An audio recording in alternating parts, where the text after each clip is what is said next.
Salut mes Mendes, j'espère que vous portez bien. Aujourd'hui on va faire une toute petite vidéo detailing et ça faisait un bon moment que j'avais pas fait de vidéo à ce sujet-là. Alors je sais pas vraiment si on peut considérer ça comme detailing, ça va être un petit tuto pour les feux ternis. En tout cas moi la dernière vidéo que j'ai faite un peu dans cet esprit-là c'était sur l'imperméabilisation et le nettoyage des capotes. Et merci à vous parce que banger de fou. Encore une fois on va reprendre notre bonne vieille Mercedes. Comme vous pouvez voir les feux sont bien attaqués. Je vous fais cette vidéo pourquoi alors qu'il y en a déjà plein sur YouTube, mais pour la simple et unique et bonne raison, c'est qu'à l'époque quand moi je voulais le faire sur mes premières voitures, j'avais jamais trouvé rien de très complet, jamais rien de bien expliqué, ou alors quand c'était bien expliqué c'était trop long, c'était des vidéos de 20-25 minutes super chiantes. Je vais essayer de faire quelque chose de plus stylé, même si ça existe déjà, et en espérant que ça vous convienne. Je vous laisse avec le générique et on part sur cette petite rénovation.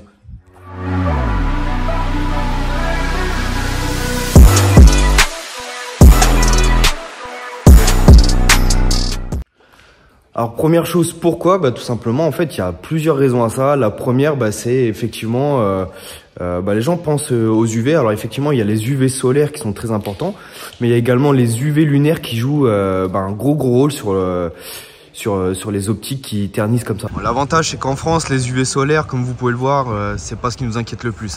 Mais pour vous dire la vérité, la raison la plus probable, en fait, c'est tout simplement la qualité des matériaux qui ont été utilisés par le constructeur. À ce sujet-là, il n'y a pas de surprise. Si vous regardez bien dans la rue, les voitures qui ont les phares jaunes, c'est toujours les mêmes modèles. C'est Citroën C3, Clio 2, 307.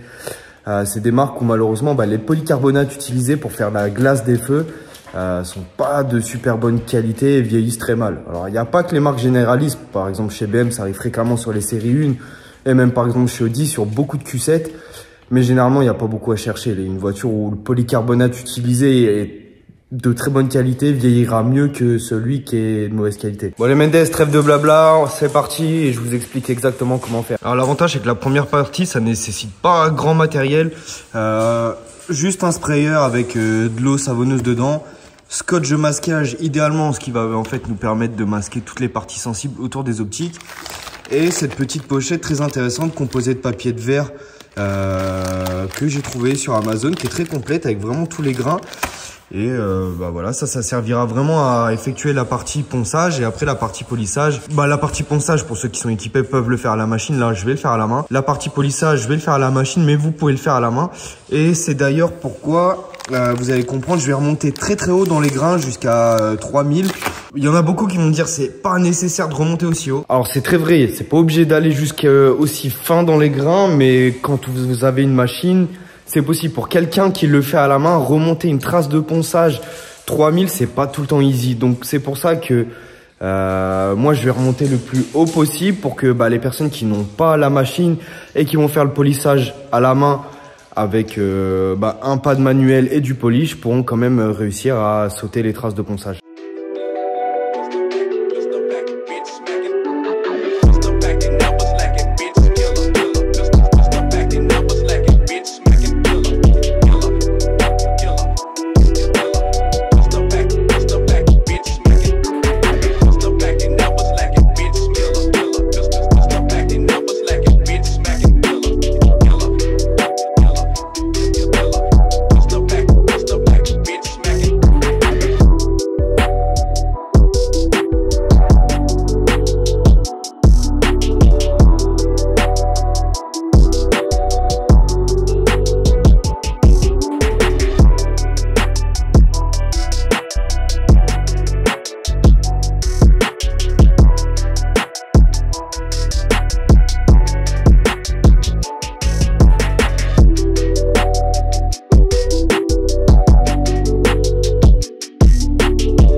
Voilà les Mendes, c'est tout pour la partie polissage. J'espère que ça a été très clair pour vous. J'ai fait au mieux pour que ce soit rapide, mais compréhensible, donc rien de fou, il y a juste à poncer. Je vous ai mis tous les grains différents que j'ai utilisés. Comme je vous l'avais dit, du 400 jusqu'au 5000 pour le coup. Donc on peut déjà voir la différence. Donc sur ce phare-là, encore pas trop de avant-après vraiment en parlant. Là pour le coup, ça a rien à voir. L'espèce de croûte jaunâtre qu'on avait totalement disparu. On peut voir que les deux phares sont homogènes, donc c'est que le ponçage est cool. On voit encore cette espèce de voile opaque, mais ça c'est totalement normal puisque c'est en fait le résultat du ponçage. Là, notre dernière étape, ça va être tout simplement le polissage pour en fait remonter le ponçage que l'on a fait. Et ce que j'aime beaucoup sur la CLK, c'est que depuis le début, je vous parle des plastiques et polycarbonates de mauvaise qualité, mais sachez que ça arrive aussi sur les phares en verre. Et là, en l'occurrence, la Merco, ce qui est pas mal, c'est qu'en fait, on a les deux types de revêtements, puisqu'on a l'optique principale qui est en polycarbonate et l'anti-brouillard et les veilleuses en verre.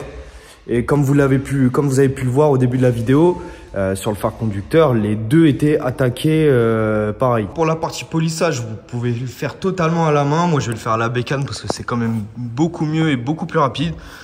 Donc pareil, là encore une fois, pas besoin d'énormément de matos. Une bécane orbitale pour ma part, un pad de correction, un pad de finition, un polish de correction, un polish de finition. Alors moi personnellement, je vais pas vous mentir, les polish 3M, je suis pas très fan. C'est pas que c'est nul, mais c'est vraiment une question de goût. Personnellement, moi je trouve des polish beaucoup moins chers, beaucoup plus efficaces. C'est juste ça qui me bloque avec les 3M. Mais là pour notre essai, vous allez voir que ça fait largement le boulot.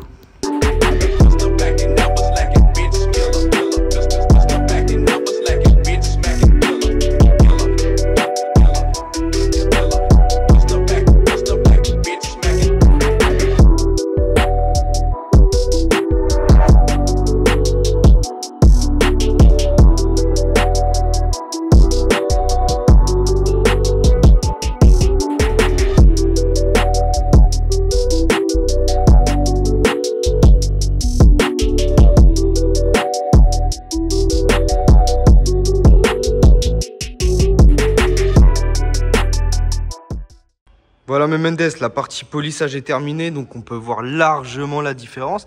Alors après, je vais pas vous mentir, il y a quelques petites imperfections qu'on peut voir là sur le dessus du phare, mais dans l'ensemble, c'est quand même largement mieux. Et là, si on compare avec celui-là, le jour et la nuit. Je tiens quand même à préciser, alors il y a deux petits bémols à cette technique, c'est que de 1, si le phare est trop abîmé, que vous vous y prenez trop tard, c'est pas forcément rattrapable à 100%. Vous pourrez peut-être le rattraper à 80-90%, mais vous aurez peut-être encore des petits défauts résiduels, soit le plastique qui est trop marqué, ou alors beaucoup trop oxydé, beaucoup trop jaune. Et le deuxième petit bémol, c'est qu'en faisant cette technique-là, vous poncez et en fait vous enlevez la partie protectrice qui est posée en usine. Donc malheureusement, vous êtes exposé à ce que ça revienne dans le futur. Donc après, deux options. Moi, généralement, je pose un traitement céramique par derrière. Là, je vais pas le faire parce que la Merco le mérite pas forcément. Ou alors, il y en a qui revernissent et à ce moment-là, dans les deux cas, la partie céramique, ça vous protège temporairement. Et revernir, au moins, vous êtes tranquille pendant un bon moment. Bon, après ça, généralement, les Mendes, vous êtes bon pour un petit nettoyage parce que vous avez foutu des traces de polish partout et de ponçage partout. Mais voilà en extérieur ce que ça donne. Donc je vous rappelle, par rapport à l'état où elle est arrivée, ça a quand même rien à voir. Donc les Mendes, j'espère que ça a été clair pour vous. J'espère que vous, sur vos voitures, vous serez capable de faire la même. Comme vous avez pu voir, ça nécessite pas grosse technique, pas gros investissement. Le seul truc à la limite qui coûte peut-être un peu cher, c'est la machine. Bon, si vous l'avez, c'est bénéf. Et encore, je vous le dis, vous pouvez le faire à la main. Si vous avez besoin de références pour les produits, que ce soit les tampons ou les polish, moi je peux vous en donner. En tout cas, la machine, ça se fait super bien. Le paquet de feuilles à poncer, j'en ai eu pour 15 € sur Amazon. Je vous mets le lien. Donc dans l'ensemble, c'est quand même vachement facile. Et comme je vous l'ai dit, au-delà de l'aspect esthétique, c'est surtout déjà sécurité. Et pour le contrôle technique, là, je l'ai fait juste pour la Merco parce que c'était dégueulasse. Mais je sais que je l'ai déjà fait par exemple sur la voiture des membres de ma famille où effectivement la voiture juste passait pas au contrôle technique à cause de ça.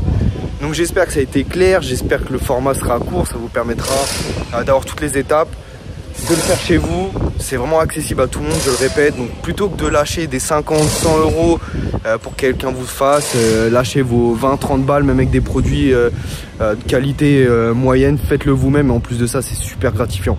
Les Mendes, je vous dis à la prochaine, petite vidéo detailing, ça fait plaisir. Abonnez-vous, pouce bleu, la petite cloche et je vous dis à la prochaine. Bisous les Mendes.